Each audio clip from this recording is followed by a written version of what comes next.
Perspectives on Trauma, sharing our views and healing our world.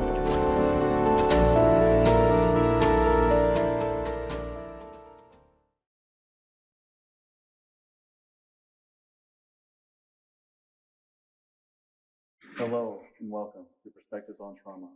With me today is Michael McGrath. Welcome, Michael. Thank you.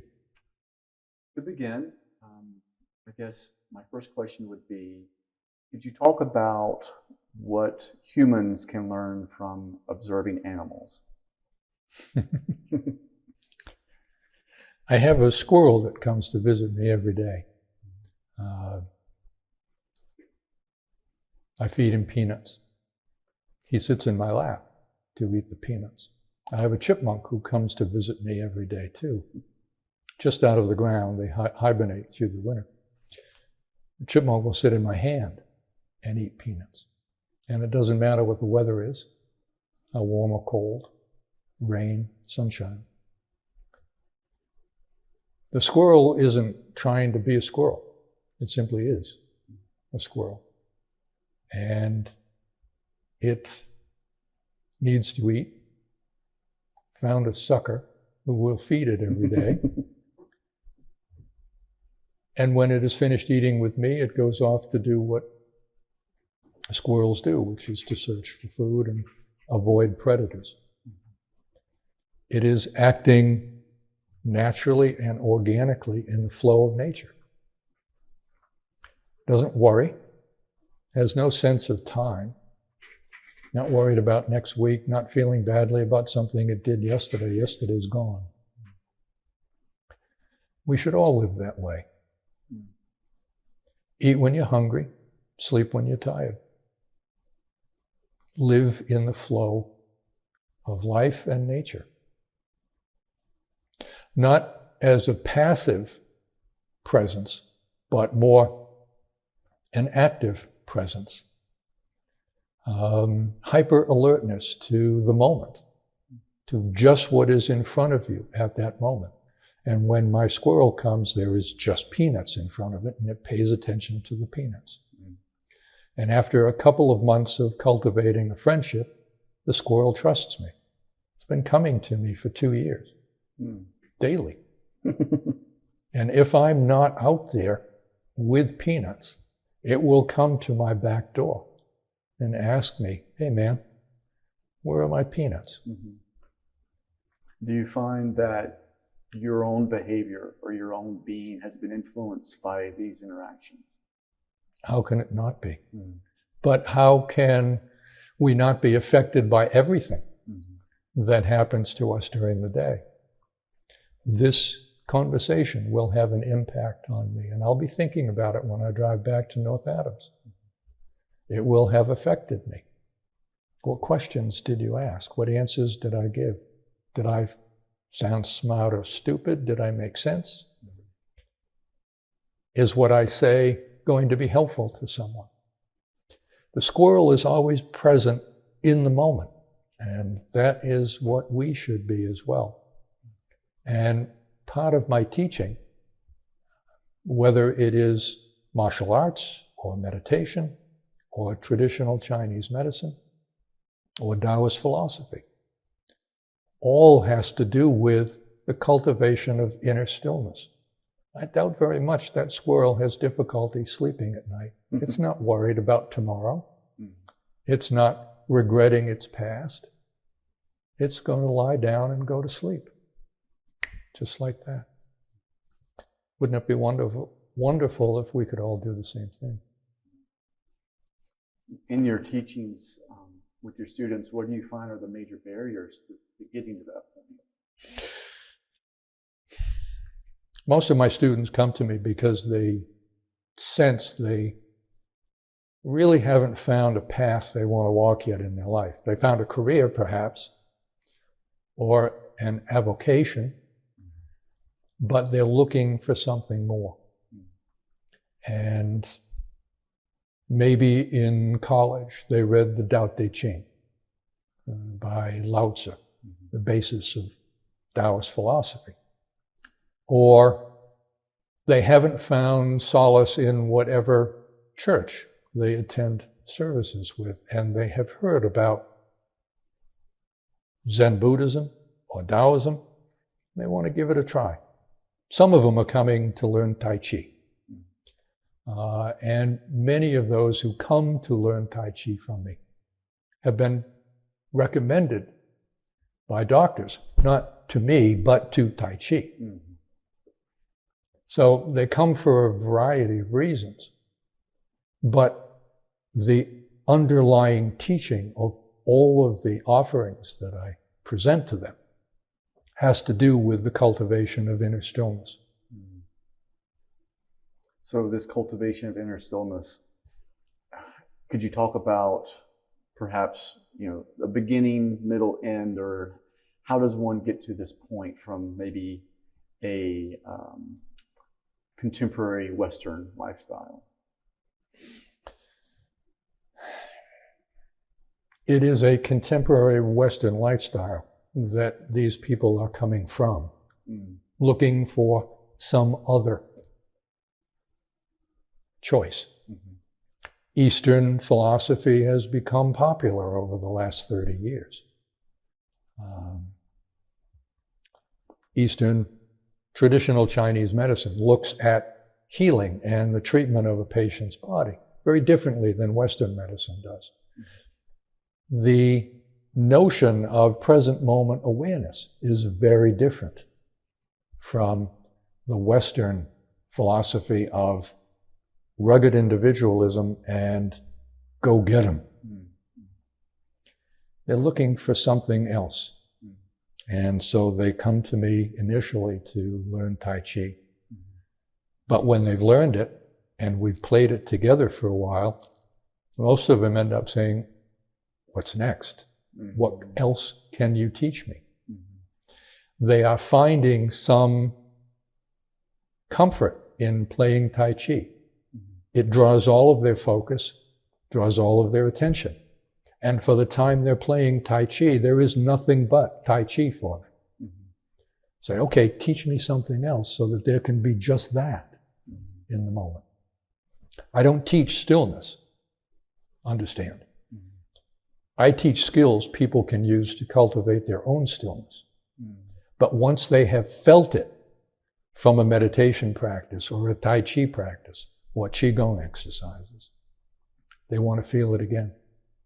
Then it's simply a matter of discipline and determination and perseverance. But that's no different from life.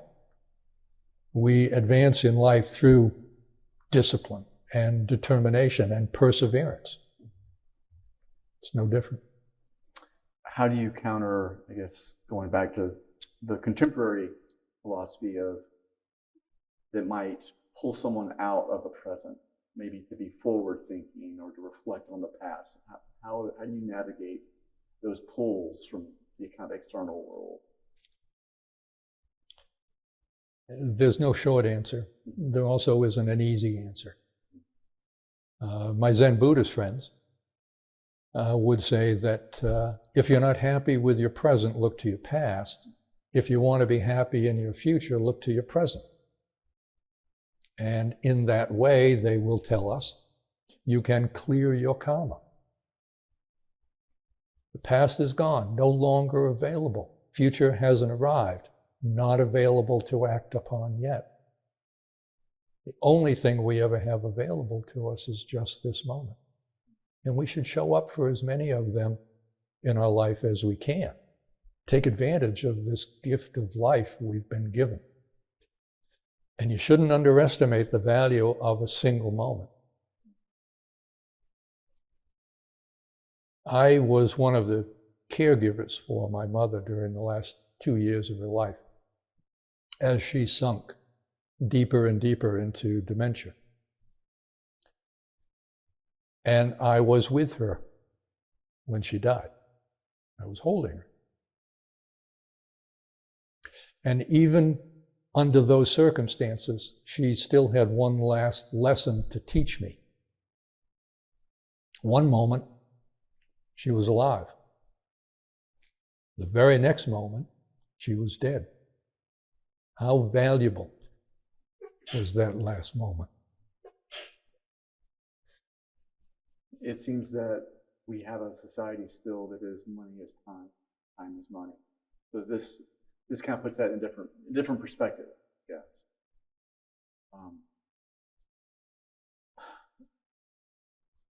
Thinking of the Taoist path and teaching Taoism, what are some of the ways for someone who has no previous understanding or background and you maybe have heard the word Taoism? How do you explain and cultivate a knowledge of Taoism to someone with no familiarity? One of the courses that I teach is a 20-week course that includes 3 ancient scrolls. I brought copies of them back with me from my temple in China. One of them is the Tao Te Ching. I didn't need to bring that back. It's available at any bookstore. You can read it online. It is the basis of Taoist philosophy. The 2 others deal with barriers in life that we must overcome in order to move along that path towards spiritual growth. And we view the purpose of life as spiritual growth. Lao Tzu wrote in the Tao Te Ching, in one of his chapters, that we shape clay into a vessel, but it is the empty space inside that we use. We hammer wood into a house, but we live in the emptiness of it.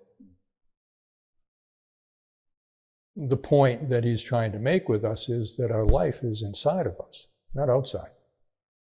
And life is to be lived from the inside out, not the outside in.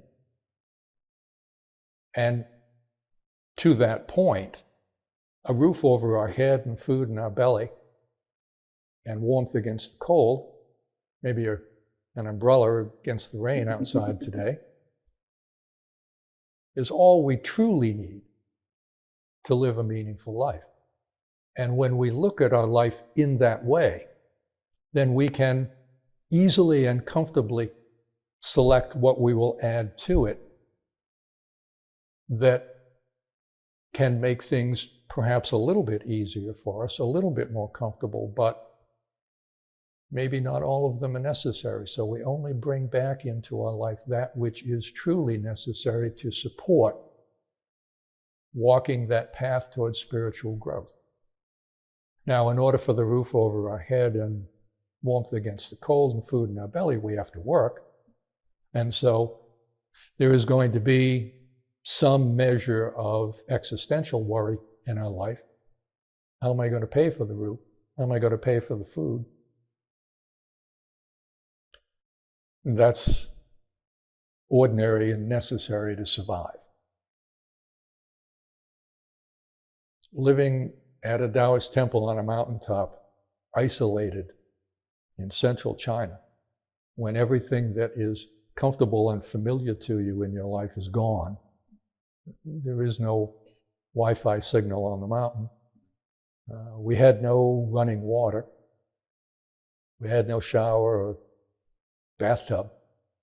Face cloth bath with boiled water was as clean as we got. The room was neither insulated nor heated, and yet we thrived. We found meaning in our life without any of those creature comforts. And I'm a nobody. I'm a kid from Cape Cod, very ordinary fellow. If I can do something like that, then anyone can. They just have to decide.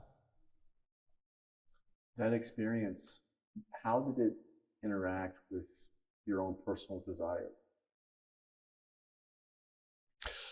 I had gone to China hoping to find a temple that would admit me.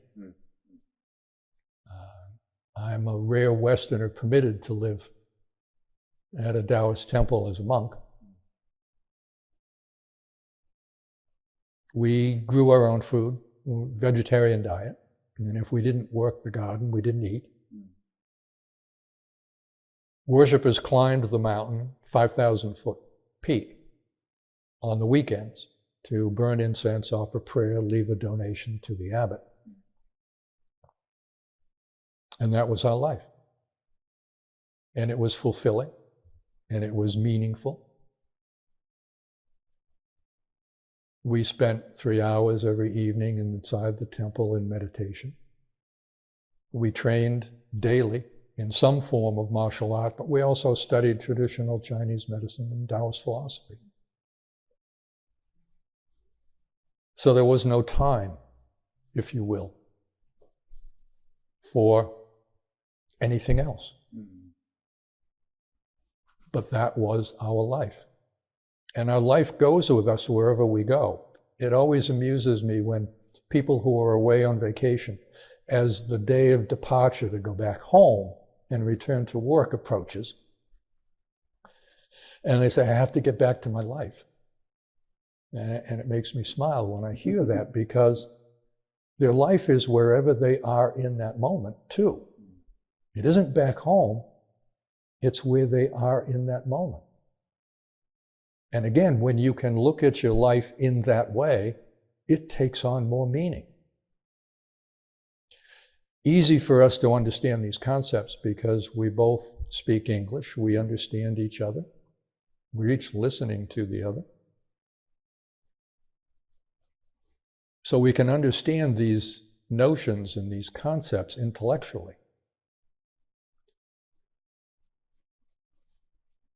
But then we have to move them from the intellect to our core, to our soul, to our spirit, to our essence, to our being, such that we live what we have learned.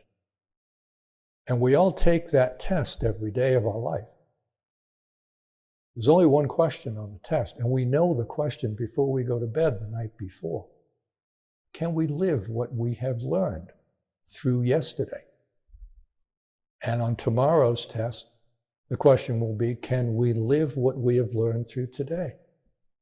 Or do we just say, oh, that's interesting, and then let it go? It sounds as if the life or the experience that you're describing in China was like the squirrel. That, you're more in tune with maybe the basic needs versus so many of the distractions that we. Yes, very true. In the work that I do with hospice as a spiritual counselor for people who are nearing death, I always wear my collar when I go. I'm otherwise a jeans and t-shirt kid. I've heard life stories, I've heard confessions, I've heard long lists of regrets.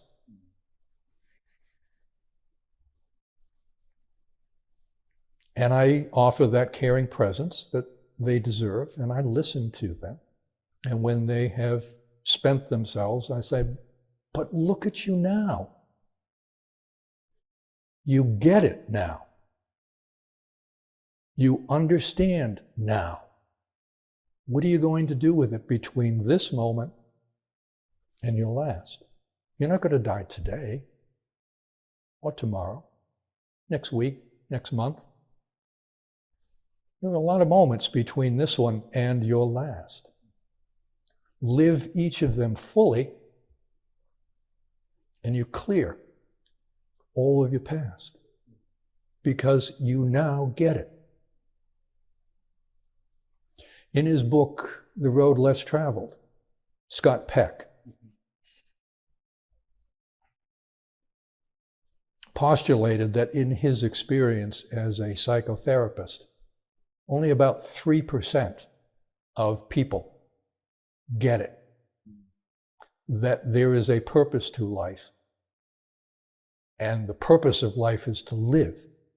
And in order to live a fully engaged life, you have to show up in it, be an active participant, and be present in all of the moments. So I tell the same thing to my patients. You don't like what you did before? You want to be happy in the moments you have left? Pay attention to this one. And then the next. Show up for them. Live. How much does a person's surrounding natural environment affect some of these practices? Because I think about the temple in a very rural setting, and where you're at now, a very rural lots of green. And I think, would this be the same for someone in a city or in a desert, or does that matter? I wouldn't want to live in a city. I like where I live. I love the mountains and the forests and the hiking trails in the mountains. It's great. But living a fully engaged life isn't locale specific. It's funny that you asked. As the end of my first year at the temple was approaching, there were 6 of us who had made it through the whole year. We had entered the temple at the same time. One by one, people moved on. 6 of us. And after evening meditation, 10:30, 11 o'clock at night, we'd sit around and shoot the breeze for a while. And every night we would ask ourselves and each other what it was we thought we had learned in our first year at the temple, and whether that was location specific or was that portable. Was it coming with us when we left the temple to return to our families for a couple of months and then return to the temple again? Were we going to live what we learned at the mountain, or did we have to be there to live it? And my first return to be with my girls, my daughters who live on Cape Cod for the holidays, it was really noisy out here in society, so much energy being wasted. I wanted to grab people and shake them and say, wake up, live. But over the first couple of weeks that I was here, I realized that we were all taking that test that I mentioned a moment ago. Everyone's taking it. Can we live what we learned? And then it became each successive time that I returned for a couple of months to see my daughters and grandchildren, it became easier. I just got off the plane and I was in societal mode, and when I went back to China and I finished climbing the 5,000 feet to the temple, I would just take one long, slow, deep breath and I was back at the temple. So I don't think it matters where you live. It only matters how you live. Are some of these teachings, are they, think about the maturing process. Are these things that, a 5-year-old can grasp, or is it something that you should wait to give to someone who's fully matured? I don't know that I have an answer for that. My youngest student that I've ever had was 16 years old. Excuse me. He had been in an accident and suffered a head trauma. And his doctor recommended to his mom that she might want to consider Tai Chi for him, because one of the benefits of Tai Chi is enhancing mind-body connection. So she came to see me and we talked about it. And I said I thought it might benefit her son. He studied with me for a year. Difficult at first. Had trouble remembering the form. But eventually he got it. He stayed with it. He was determined.